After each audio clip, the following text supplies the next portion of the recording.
श्रीमद् भगवद गीता के 9वें अध्याय का महात्म्य।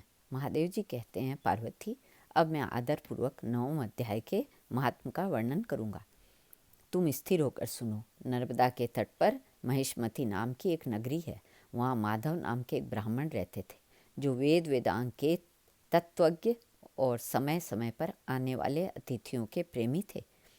उन्होंने विद्या के द्वारा बहुत धन कमाकर एक महान यज्ञ का अनुष्ठान आरंभ किया। इस यज्ञ में बलि देने के लिए एक बकरा मंगाया गया।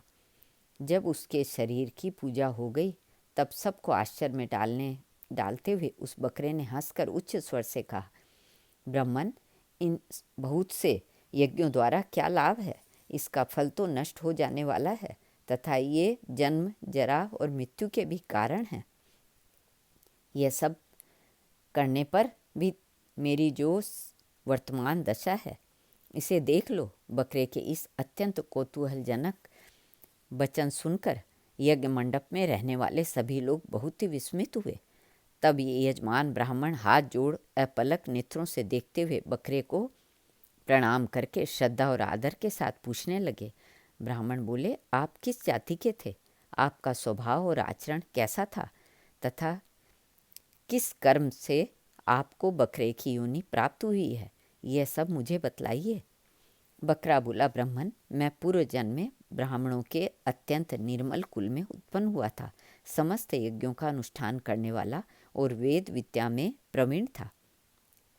एक दिन मेरी स्त्री ने भगवती दुर्गा की भक्ति से विनम्र होकर अपने बालक के रोग की शांति के लिए बलि देने के निमित्त मुझसे एक बकरा मंगाया।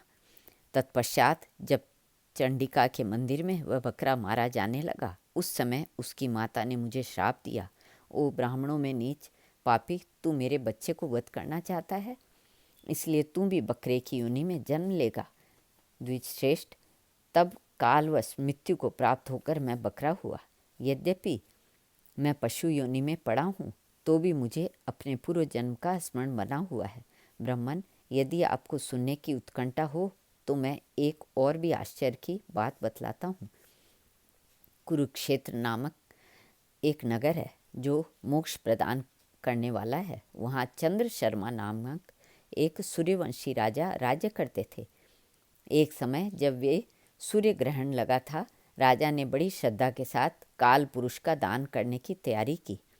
उन्होंने वेदांग के पारगामी एक विद्वान ब्राह्मण को बुलवाया और पुरोहित के साथ वे तीर्थ के पावन जल से स्नान करने को चले। तीर्थ के पास पहुंचकर राजा ने स्नान किया और 2 वस्त्र धारण किए। फिर पवित्र एवं प्रसन्नचित होकर उन्होंने श्वेत चंदन लगाया और बगल में खड़े हुए पुरोहित का हाथ पकड़कर तत्कालोचित पुरुषों से घिरे हुए अपने स्थान पर लौट आए।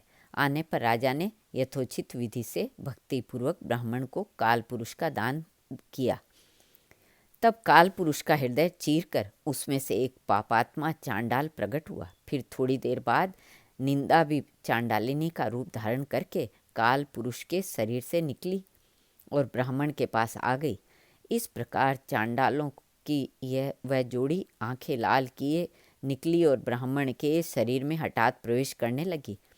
ब्राह्मण मन ही मन गीता के 9वें अध्याय का जप करते थे और राजा चुपचाप यह सब कौतुक देखने लगे।